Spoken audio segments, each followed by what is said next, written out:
Hi, you're watching the Untwined.com unboxing video of the Deltran Battery Tender Junior. Later in the video you'll see us install it on an actual vehicle, but for now we'll show you everything that's in the package. So the Battery Tender Junior in this model, this particular configuration, is for 12 volt batteries. So batteries you typically find in a motorcycle, car, lawn tractor, ATV, snowmobile, personal watercraft, most vehicles and various other things. They also make a 6 volt version for you antique car collectors that are running 6 volt electrical systems, but this is the more common 12 volt version. So the Battery Tender Junior is about $25 to $30. We bought it on Amazon.com. You can help support Untwined.com by purchasing through the link in the description below.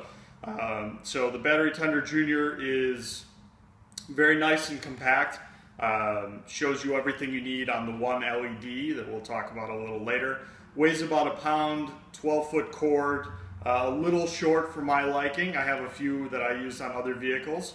But it also has spark-proof protection and reverse polarity protection. So just in case you happen to attach the contacts to the battery the wrong way, negative to positive, positive to negative, it will alert you to such. So without any further ado, let's open it.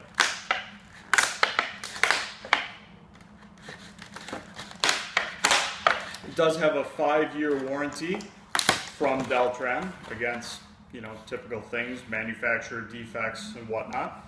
Inside the package you have the battery tender itself,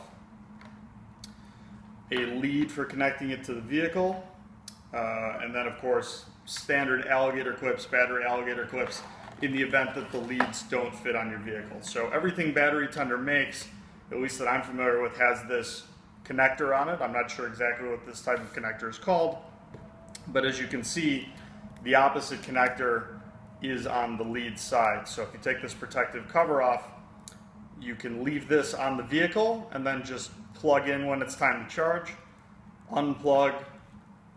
This one's a little tight, it's brand new. Unplug when you're off on your way, cover the contacts so that no corrosion or anything occurs. This one in particular, actually both of these are fused. So there's a fuse in there just in case something happens either on the car side or on the building side of the electrical current.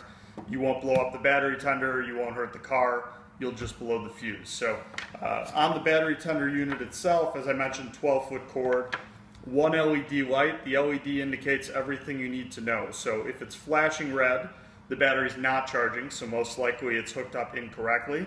Solid red, the battery is charging. Flashing green indicates that the battery is between 80 and 100% fully charged. And solid green indicates that the battery is fully charged. So shows you everything you need right here in a small compact package for less than $30 generally. They have more expensive, more substantial units from Deltran that will charge a little faster or have various other upsides. I like these because they're simple. It's small, it's compact, it does everything you need it to do, nothing you don't need it to do. And for me personally, the simpler the better, less things that can go wrong, etc. So plugs into a standard US power socket. No need for a grounding outlet. I know sometimes it's hard to come by those, grounding prong, third prong for the outlet. So this guy only needs 2. And as you can see, these leads go right onto a battery terminal if you can fit them, most likely onto a bolt or something on the post. We'll explore that a little later. And for everything these guys don't fit on, you've got the big alligator clips. Evidently the insulation comes off a little easily but goes right back on, no big deal. These are a little shorter, so this is probably about 2 feet in length here, and has your positive and negative clips. These clips aren't huge, but I've never had a problem with them fitting on a battery terminal for anything I've installed these on in the past. I have one on a car I often keep in storage. I have another one on my motorcycle. They're pretty bulletproof, and I've had a pretty good experience with them, but check out our review on Untwined.com for more information and a little more in-depth look at that. So the one with the leads is probably about 18 inches, maybe 2 feet, and does the same things, but you can leave this permanently mounted in place, whereas I certainly wouldn't leave these permanently attached to any sort of vehicle that I would be operating. I don't think that's the safest move in the world, but other than that, it's a pretty safe device. As I mentioned, reverse polarity detection, and they also have a anti-spark type mechanism built in. So without any further ado, let's go put it on a car. A few things I forgot to mention during the unboxing process. The paperwork from Deltran consists of the 5-year limited warranty, as well as instructions for safety and installation from Battery Tender from Deltran in both English and French for our Canadian friends. And then a thank you coupon for $10 off of a Deltran lithium-ion battery. So we'll put those off to the side. And our test vehicle here is going to be a Mercury Marauder, Ford Crown Victoria, or Mercury Grand Marquis, call it what you will. So we're going to open the hood here, pop it from the release on the inside, and then find the release at the front of the hood, under the hood. Locate the battery, which for us here on this Marauder is going to be on the passenger side. And then figure out the best way to connect your battery tender. So for us, it looks like we're not going to be able to get the permanent contacts over the large post and associated mechanism. So we have two options, it looks like. We can use the alligator clips and try and grab these guys, or we could loosen up the nut and permanently attach the lead from the other set. So I think for our purposes on this one, this car is not going to be plugged in all that often, so I think we're just going to use the more temporary alligator clips, but I'll show you how it would work one way or another, and you can decide what works best for your application. All right, so here we have the alligator clips, and then here we have the more permanent hookup solution. So if we were in an application where we'd like to use these, remember red goes on positive, black always on the negative, as many times you'll see with the cover for the positive terminal, not on every car, but on many cars. And in the event that there is no cover, generally you can locate, the light in here is a little dim, but generally you can locate a plus sign and a minus sign on the top or side of the battery, as the case may be. So if we were going to use these, what we do is use an open-ended wrench, loosen the nut here, and then insert the lead flat side towards the battery in between the nut and the terminal itself. And we repeat that, of course, on both sides. And then secure the lead somewhere where it's not going to be bouncing around. In this particular application, I might even secure it right here to the top of the battery, just so that it's not bouncing all over the engine compartment. But you or your mechanic can determine what's best for your vehicle. And in our particular instance, as I said earlier, we're just going to use the alligator clips.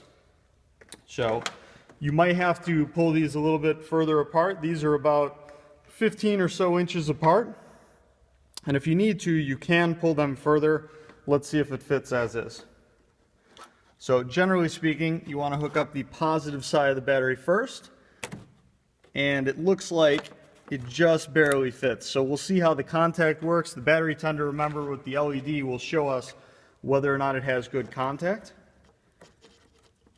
And then right there on the negative terminal as well. So now we have this lead right here, and let's plug in the battery tender. In this particular garage, the power cord isn't quite long enough to make it to the front of the car, so I've rigged up an extension cord to go to the power outlet that's behind all of our TV boxes. Plug in the battery tender, you'll notice that it's flashing red, indicating that there is no battery being charged. We'll check that again after we hook it up.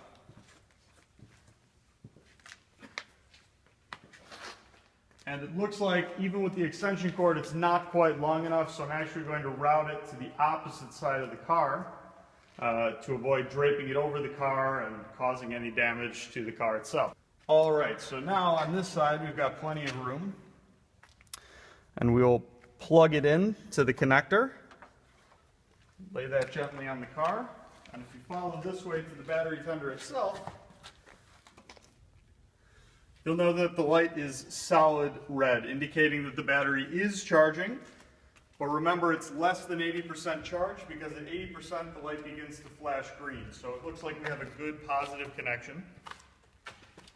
And then all that's left to do is make sure that you have clearance to close the hood. So I'm going to move my wrench and my additional hardwire connection over. And then probably pivot these guys just a little bit so that they're out of the way. And check the battery tender. Looks like we still have a really nice solid connection. And then you don't want to slam the hood all the way if you've got wires hanging out. You don't want to fray the wires or do any damage like that. So I just close it ever so gently, leaving plenty of room so that you don't chafe the wire. So thank you for watching our video of the Battery Tender Junior unboxing and installation from untwined.com. Please check back for a more thorough review of the Battery Tender Junior and many other things that you'll find useful in your everyday life.